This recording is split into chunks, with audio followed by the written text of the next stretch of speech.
Hola, yo soy el demonio azul.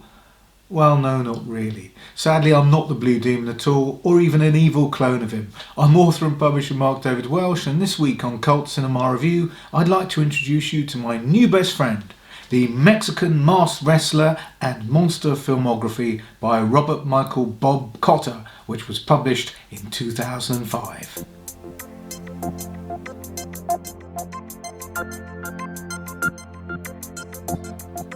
Now, before we begin today, I'd like to just offer a general apology for my Spanish pronunciations. I don't speak the language. I'm sure they're pretty terrible. But it's the best I can do. Now, I'm pretty much obsessed with Mexican exploitation cinema for the last 10 years or so, ever since I started reading about the big screen adventures of legendary luchador El Santo and his best mate, the Blue Demon. This was my doorway into a world of wacky delights with a cast list that include the Aztec Mummy, the Brainiac, Alien Midgets and the gorgeous Lorena Velasquez. A lot of the movies aren't that good, of course. They're cheap and cheesy, they recycle the same plots pretty often, and the technical effects are not that special. However, they are enormous fun.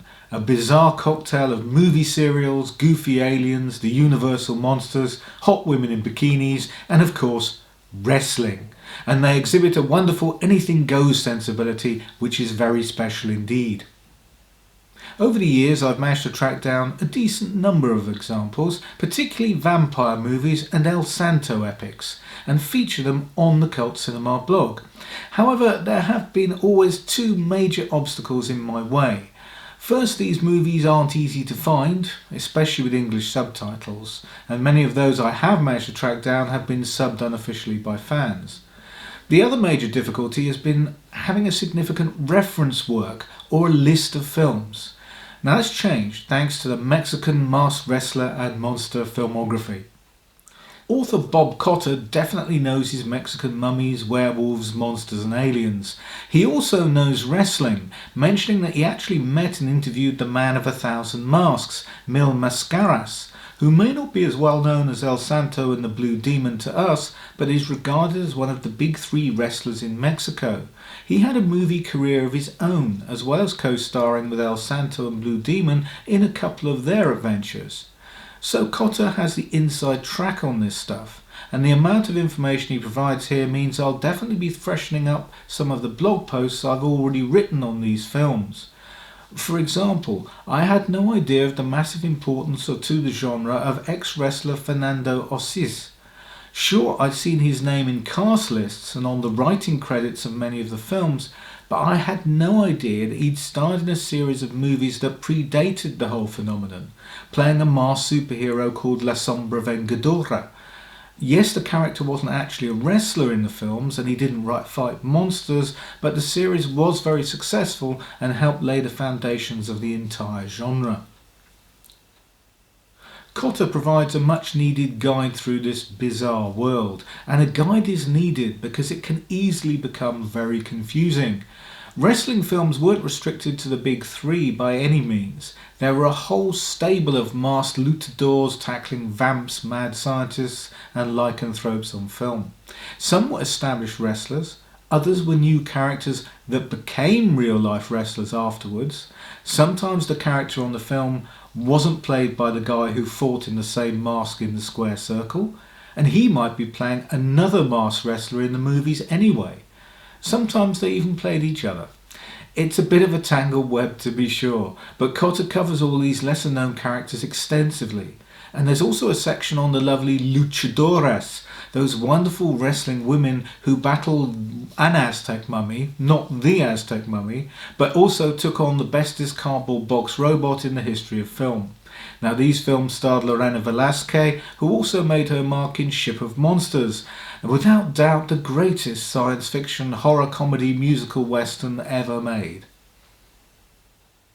And Cotter doesn't neglect the Mexican horrors which somehow managed to leave out wrestling. There are comprehensive reviews of the examples made both in the long build-up to Abel Salazar's El Vampiro in 1957 and afterwards. Now, for those not in the know, Salazar's film was the Mexican take on the traditional Dracula story and was the one that really opened the floodgates for the whole monster and horror craze in Mexican cinema. So not only does this book give me exactly what I've been looking for, an in-depth overview on the whole of El Santo and Blue Demon's cinematic adventures, it's also provided me with a wonderfully long list of other titles to seek out and try and see. And what's more, Cotter is an entertaining guide. Obviously this is a labour of love for him, but he never pretends that the movies are great art and retains a glorious sense of humour throughout as he pokes gentle fun at some of their shortcomings. But there are also some more serious moments too. Although he does not address the topic at any great length, preferring to discuss the movies, it's interesting to hear about the wrestling phenomenon in Mexico.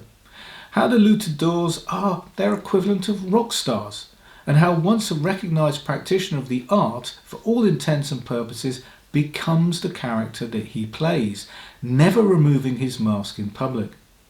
It's also a little sad to hear about the off-screen rivalry between El Santo and the Blue Demon. Although proven to be the better wrestler in the ring on more than one occasion, Demon always felt that he could not escape the shadow of the man in the silver mask, and resented it until the end of his days. Of course, I have no way of knowing how comprehensive this book is, but considering how many films are covered, I think it's fair to say that it is a very extensive guide indeed. Put simply, it's essential reading for fans of the cinematic exploits of the luchadors and Mexican cult cinema in general. It's destined to be a favourite on my cult movie bookshelf.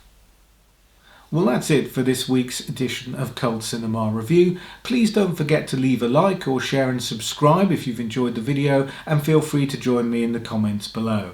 But in the meantime, stay safe, stay well, and don't be a stranger. God, how they used to wrestle in this thing? I'm boiling in it.